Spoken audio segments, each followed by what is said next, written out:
We'll talk about crazy Georgia weather. For 1 minute, we're in a drought. Then all of a sudden, it won't hardly quit raining. I can't get enough time between rains to get the yard mowed, but we do need it. Hey guys, glad y'all are joining us again today. Come on in, have a seat. I know y'all usually see me with a cup of coffee in my hand, but I got a protein shake this morning. At my age, I've been reading things that says it's good for old people to have more protein in things, so I decided to have me a protein shake. Not bad. So, this morning, I thought I'd tell you a little story about when Laura and I were up in the Smokies. You know, we went up there and worked several years volunteering with the Park Service. Just to give you a quick recap, they gave us a place to park our motor home. They gave us a little car to ride around in, and we were called volunteer or visitor patrol. We were out trying to help everybody we could. We'd hand out pamphlets. We'd tell them different things about the park. We'd been on rescues, everything else, and we handled a lot of bear jams. A lot of people come to the park for years and years and years and never get to see a bear. Laura and I got to see plenty of them. Now I'm going to tell y'all a story about a smart little bear that we encountered up in the Chimneys picnic area. One day, as was our habit, we'd make a swing through the Chimneys picnic area just to check, see if everybody was doing what they were supposed to. You know, we'd see if we could help anybody. They also had nice, clean restrooms there, so we'd take advantage of that. Anybody else, if y'all in the park, go to the picnic areas. They have nice bathrooms, well maintained, as a rule. So anyway, Laura and I are making our round through the park, and somebody, I don't think we observed it just to begin with. I think somebody approached us and said, "Hey, there's a bear cub down here coming into the picnic area. We haven't seen a big bear with it. Appears to be lost." So Laura and I went to where the people said they'd seen it. Sure enough, there was a cub. Scrawny.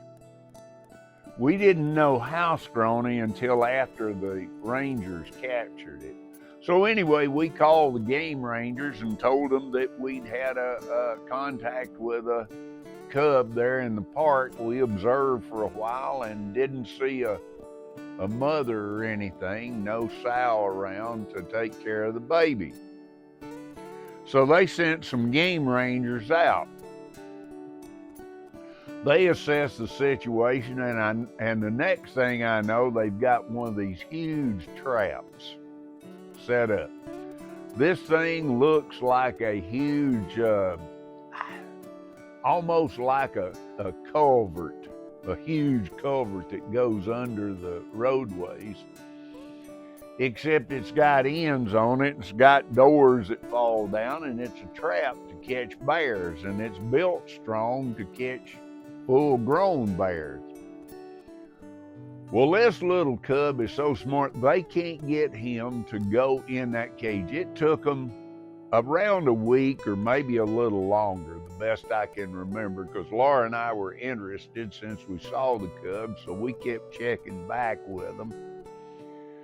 Finally, they got the cub to go in, but we got some pictures of him dancing on top of the trap. The funny thing was that bear, he was starving to death and actually close to dying. We didn't realize how much, like I said, until the rangers finally did catch him. took him to the Appalachian Bear Rescue, and they assessed how old he was. Now, this cub was over a year old. He was a yearling cub and weighed less than 20 pounds. A yearling cub ought to be up to about 100 pounds normally, somewhere in that area, if he's eating and healthy and got mama around.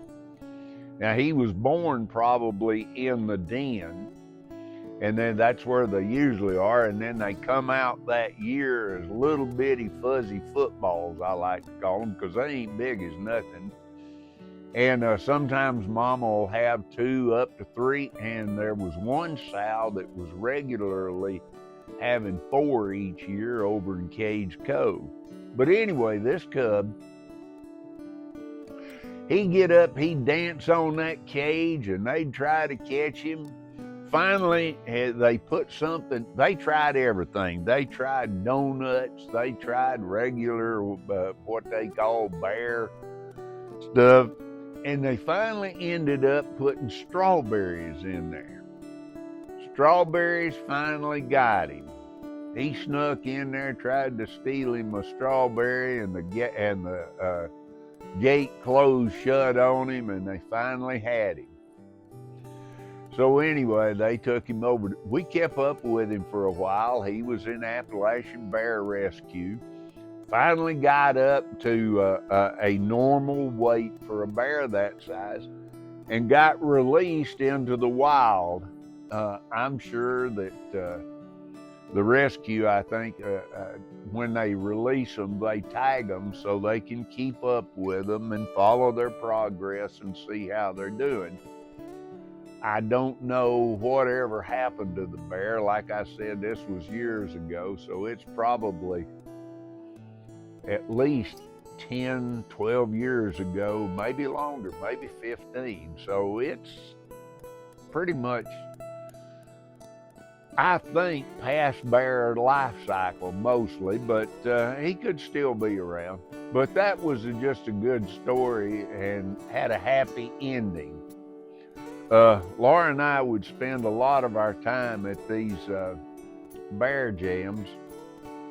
I'm gonna tell you a little something now. I'm not really preaching, but I hope that if you ever go to the Smokies, that you try to remember some of this. Don't approach the wildlife. Leave them alone. There's a certain distance that you're supposed to maintain, and I think it's about 50 yards between you and any wildlife, and especially the bears, because the bears suffer when humans get too close. It's not the humans.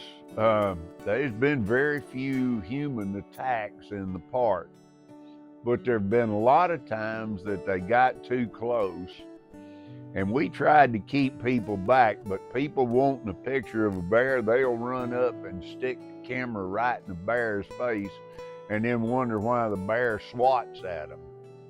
Don't really attack sometimes. They just want that camera out of their face and they want their distance. Want you to remember that you're in the bear's home. If you go to the Smoky Mountains or the park somewhere, you're in their house.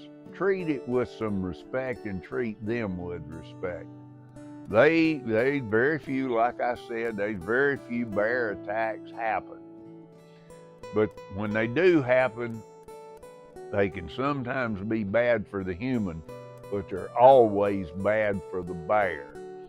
Because at the best, they'll relocate the bear, and at the worst, they'll euthanize it. So stay away from bear. Get your pictures, enjoy seeing the wildlife, but make it, if you got to have a close-up picture, get you one of these fancy long-range camera lenses and use it, not your phone. Anyway, folks, see y'all next week. Hope y'all will join us. Give us, if you had fun and liked the stories, give us a like. Follow us on YouTube. And you can locate us at Something Southern Pottery at any time. You can go there. It'll take you to all our videos on YouTube. We've got a bunch of these stories from the hill. That's what we're calling our series. And also a bunch of instructional pottery videos, some teaching, some just demonstrations. But you can work through them. And if you want to, buy a piece of pottery. We sell on there. Give us a holler, take a look at us, and pass this on. And we'll see you next week. Y'all have a good day now.